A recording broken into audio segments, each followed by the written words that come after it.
ఇంకొక హీరోకి ఫోన్ చేశాను. మా హీరో పేరు చెప్తాను. అరవింద్ గారు వాళ్ళ చిన్న అబ్బాయి, నాకు కొంచెం పరిచయం. శిరీష్ గారు నమస్కారం అండి. నమస్కారం శంకర్, ఏంటి ఎలా ఉన్నావు? బాగున్నానండి. ఏం లేదండి, మంచి కథ ఉంది మీరు చెయ్యాలంటే. లేదే మొన్న ఒక కథ ఏమన్నా నాకు నచ్చలేదు, ఇప్పుడు చేస్తాను. ఎవరు హీరో? మీరు కాదు, నేనన్నా. ఏదేది మళ్ళీ చెప్పానండి. హీరో మీరు కాదండి, నేనన్నా. ఓహో నీకు తెలిసిపోయిందా అని అన్నాడు. తెలిసిపోవడం ఏంటండి, అదేం లేదు. కాదు శంకరు అని చెప్పి 4 సార్లు ఫోన్ చేసి 4వ సారి అన్నాడు. ఇంకా గీతార్ట్స్ నా చేతికి రాలేదు, వచ్చిన తర్వాత మన ఇద్దరమే చేసుకుందాం, నువ్వు వాళ్ళ కంగారు పడకన్నాడు. మళ్ళీ మా నాన్న తెలితే బాధ చేస్తాడు, నిన్ను కూడా బయటికి ఇంటి ఇద్దరిని బాధ చేస్తాడు. నేను ఇప్పుడు నా మీద కొంచెం ఆయన టెన్షన్ ఉన్నాడు. నువ్వు నన్ను కంగారు పెట్టికి నువ్వు కొంచెం అది ఈ లోపు కొంచెం మన హ్యాండ్ ఓవర్కి వచ్చేస్తే మనం నీతోనే చేస్తా. రోజుకి సంవత్సరానికి 10 సినిమాలు నీతోనే చేస్తాను అన్నాడు ఆయన. సంవత్సరం 10 సినిమాలు చేస్తాను సార్. ఓకే, అది అయిపోయింది. ఒకరోజు అన్నపూర్ణ శివరేఖన్స్లో అనిల్ రావుపూడి గారి షూటింగ్ అవుతుంది, రవితేజ్ గారిది. 2 రోజులు షూటింగ్ ఆపేసాడు ఆయన నా దెబ్బకు. కాలంటే దిల్ రాజు గారు అనిల్ రావుపూడిని అడగండి. శంకర్ వచ్చాడండి అని అన్నాడు. శంకర్ గడా ఎవరు మొన్న సినిమా చేశాం కదా బెంగాల్ టైగరు, మళ్ళీ ఎవరైనా ఏం లేదు వాడికి వ్యాసం అంటే ఏం లేదనుకుంటాండి అన్నాడు. ఒక్కో రోజు వ్యాసం ఉంటే అది సప్తగిరి గడ పట్టుకెళ్ళిపోయాడు అన్నాడు. సప్తగిరి పట్టుకెళ్ళిపోయాడు, పాప మీడికి లేదా?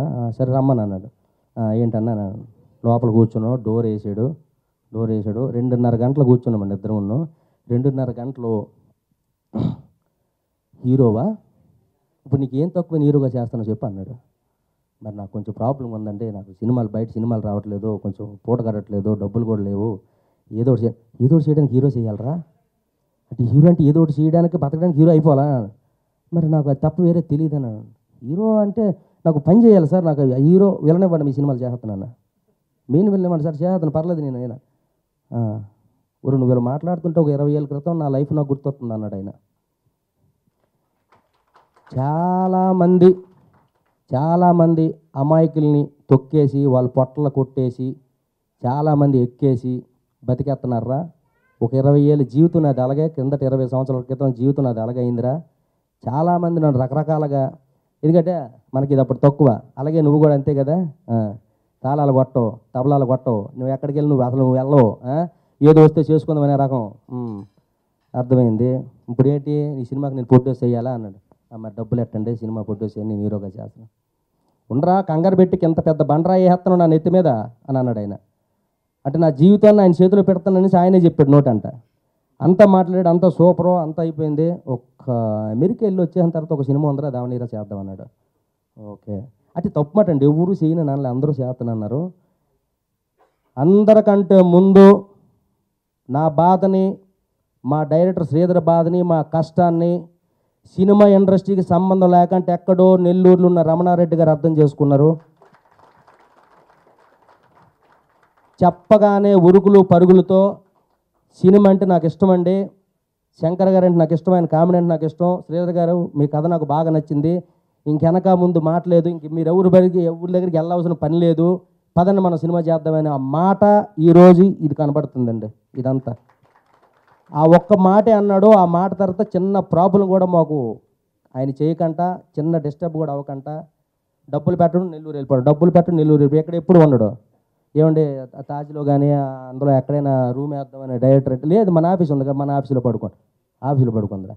అది కాదు సార్, అక్కడ మంచాల ఆఫీస్ అంటే సోఫాలు ఉంటాయి, పని నాకు సోఫా చాలండి, సోఫాలో పడుకుంటున్నా అన్నాడు. అంటే ఈయన బడ్జెట్ ఈయనకే తెలిసి ఆ బడ్జెట్లో సినిమా ఎలా తీయాలి, ప్రతిదీ ఖర్చు, ప్రతి రూపాయిని ప్రతి పావలని క్లారిటీగా లెక్కేసుకొని నీట్గా ఒక క్లారిటీతో సినిమా ఇండస్ట్రీకి వచ్చాడండి.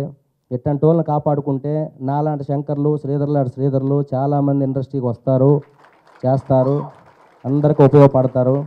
థ్యాంక్ యూ వెరీ మచ్ అండి, థ్యాంక్ యూ వెరీ మచ్. నాకు అదే చెప్తాను, మాట్లాడితే మాత్రం మధ్యలో స్టక్ అయిపోతుంది, మరి మీరు ఎత్తుకోవాలి ఇప్పుడు టక్కమని ఉన్నది మాట్లాడేది, ఇంక తర్వాత ఏం మాట్లాడాలో తెలియదు నాకు మళ్ళీ, ఎందుకని. థ్యాంక్ యూ అండి. తర్వాత ఇంకో మాట, అయితే నేను ఎవరిని తక్కువగా చూసి ఎవరిని కించపరిచి మాట్లాడలేదు, నేను అందరి దగ్గర పనిచేసి వచ్చాను. నాకు ఇండస్ట్రీలో చాలామంది గురువులు ఉన్నారు, గాడ్ ఫాదర్లు ఉన్నారు. నాకు కాకపోతే వాళ్ళ సిచ్యువేషన్ బట్టి, వాళ్ళ టైమింగ్స్ బట్టి కొంచెం అటు ఇటు అవుతుంది తప్ప అందరూ నేనంటే ఇష్టమే. ఇండస్ట్రీలో ప్రతి ఒక్కరు, దిల్రాజు గారి దగ్గర నుంచి, నల్లమల శ్రీనివాస్ బుజ్జు గారి దగ్గర, వినాయక్ గారి దగ్గర నుంచి, అనిల్ రాపూర్ గారి దగ్గర నుంచి, హరిశంకర్ గారి దగ్గర నుంచి, మన కొరటాల శివ గారి దగ్గర నుంచి అందరినీ నేను ఇష్టమే. ఎందుకంటే నేను ఎక్కడ కెలుక్కోలేదు, అందరికి తెలిసింది. నేను ఏం మాట్లాడినా బేసిక్గా అందరికి తెలుసు శంకర్ గడు ఆడి శ్రీకాకుళం నుంచి వచ్చాడు ఆడికి తెలియలేరా అలా అంటారు. అది దాన్ని కాపాడుకున్నాను నేను, అది ఒకటి చాలు నాకు.